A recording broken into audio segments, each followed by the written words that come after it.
Alright, so here we go. We've got, well, team efficiency still. Of course, as the blue team starting to the north, their opponents, You Are Dead, to the south as the yellow side. Yeah, and that's definitely important that they fix that starting position, because efficiency is starting up north, and generally we have seen northern teams have, I mean, it's not a huge advantage, but the Western Isle is a lot more easily accessible. Yeah, it's just, it gives, like, the northern team usually has an easier way to spread out. Exactly, exactly.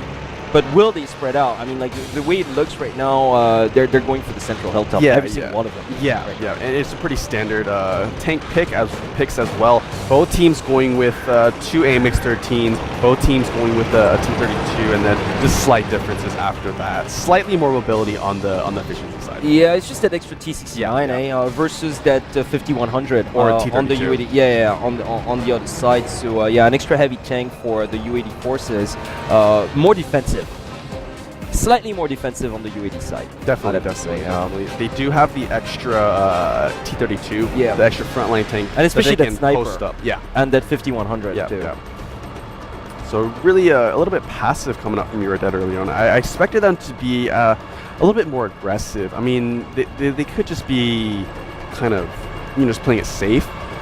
Now, interesting enough, you can't see it on your screen right now, but I can tell you that team efficiency is definitely going for something rather new here. They committed a lot of tanks to the eastern front. You can't see it right now, but this could actually pay off, because the eastern front's the only place where U80 tanks don't have a strong presence. Yeah, that's definitely true. And the AMX 50 in the back line of You Are Dead is at least going to have a little bit more trouble getting lining up to the eastern front. Yeah, that's very true. He's lined up to cover up for the tanks in the middle, like towards the central and the west. Yeah, exactly. But that Western Isle has been completely deserted. Right now, UAD does not know that. They're being very conservative. Oh, it has been spotted though. Yeah, they have so one of the team efficiency tanks have been spotted into the eastern village.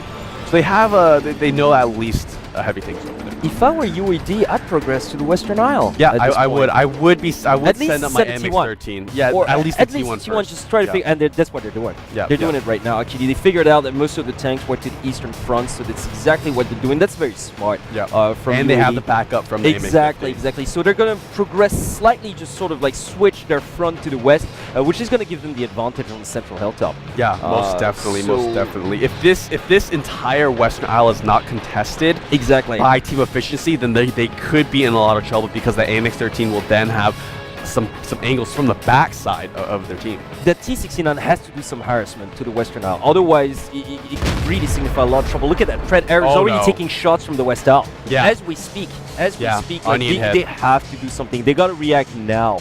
Yeah, they gotta either pull those tanks from the eastern side around, come back, or just either go now or pull back. Exactly. They gotta attack right now in order to make a flank, or at least Pred Air down to 980. I know, because he's getting shot from the West Isle. Like, that T69 has to do something. Yeah. D-Juice has to do something with his mobility now. I mean, the biggest thing I don't understand though about You Are Dead, or excuse me, about team efficiency though, is that why they did not go for that West Isle. But look at this push coming up from It's a push from the eastern front. Yeah, it's a rush. Yeah, and they had to do it. Yeah, they had to do it. That's the only option they've got. And they're all going in at the same time. Actually, look at this push. It's coming out from huge push, and look at that. Blackhawk, Legacy Jana are completely overwhelmed. Oh, this is brilliant by efficiency. That's what you like to see. Yeah, efficiency is doing an excellent job of completely surrounding these two T32s Legacy Jana is dust, and look at that. Absolutely nothing those two T32s could have done. That's absolutely brilliant, and that's the only chance they had. Yeah. Pretty much. So it really does look like they're gonna take this. Yeah, I mean, definitely. Unless I'm mistaken, but like with a pair of T32s gone, like seriously, there's not much that UAD can do at this point. Yeah, they managed to take down D-Juice there in his T69, but I don't think it's enough. It's not enough. Botech here is extremely healthy. Cow one about to go down. Indeed, that 110 and the T32 is still almost at full health. It's just not enough.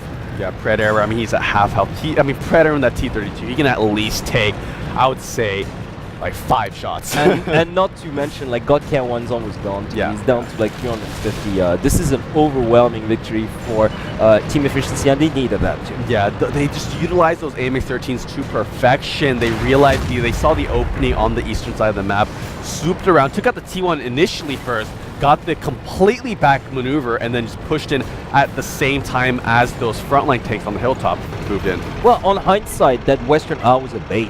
Yeah, much. yeah, Like, actually, it yeah. did, like, you know, Predator did take a lot of damage, but he survived. And that just gave enough time for all the tanks to the eastern front, like, to, you know, it's Maybe- actually very interesting. Like, yeah, Yeah, it's maybe just- they were actually, they wanted URDED to overcommit. Exactly, Yeah, like just on the take the Western bet. Isle, yeah, you know, yeah. that's a new strat we've seen. Like, how many times do you see like 3 tier 8 tanks being committed towards the eastern village? So another option on mines now. Yeah, definitely. And this is what I love about World of Tanks is that you can never know what is going to happen and what new things these teams are going to show you. Yeah, comics here. I mean, this should be no problem for their team. There's only this is just, no, it's just a matter of time there. Onion Head and Kurikavka, like that's funny. Kuriyavka. Yeah, it's just. I have trouble pronouncing it. I just call him Nomi. Nomi. Yeah, Nomi. But a pretty nice response by Team Efficiency, and you know, more than the actual victory, it's the manner in which they won that's really going to give them a confidence boost here. Yeah, most definitely so. Yeah, Onion Head about to go down the last remaining tank. And Predator doing some nice screening here as well. I mean, he does go down, but that was to protect One of our Bootech. tracks is damaged. One of our gas tanks ruptured. We're low on fuel. Yeah, Onion Head about, I think, 2 shots. Yeah, 2 shots. 2 shots. Oh, he missed. Oh, Bootech that was a miss by Bootech, but only delaying the inevitable. Comics just gonna cut him off here, right there. There you go. Yeah, Onion Head still reloaded too. Yep.